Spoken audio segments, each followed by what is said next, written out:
C'est le premier rapport d'évaluation du genre, 137 pages consacrées à la santé des enfants scolarisés en Polynésie française. Le constat est édifiant, 50% des élèves sont en surpoids et 20% sont obèses. Les membres de la commission de la politique publique préconisent tout d'abord de soutenir les maires des communes pour fournir des repas diététiques à base de produits locaux dans les cantines, à l'image de ce qui se fait déjà à Hitia, mais surtout d'interdire les ventes ambulantes à moins de 200 mètres des établissements scolaires.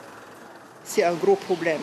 Vous avez bien sûr des roulottes qui sont à l'intérieur de l'établissement, qui ont passé des conventions avec l'établissement et qui sont soumis à une circulaire que le pays a fait justement pour bien réglementer les plats qui sont fournis ainsi que les boissons. Mais à l'extérieur, le chef d'établissement n'a aucune emprise sur ces commerçants-là. En fait, nous avons suggéré cela à la demande des chefs d'établissement, des associations de parents d'élèves et tout. Pour s'en rendre compte, il suffit de se rendre du côté de ce collège de Pir'e. La cantine fournit chaque jour des repas équilibrés imposés par l'intendance, pas trop gras ni trop sucrés.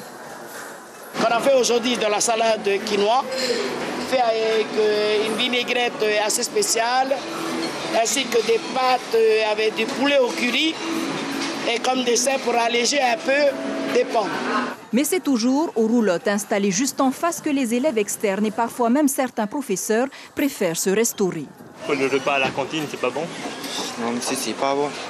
C'est dégueulasse. Aujourd'hui, c'est vendredi, donc on fait une exception? Oui, enfin, ça dépend. Il y a des fois, on peut faire des exceptions, mais bon, faut pas abuser.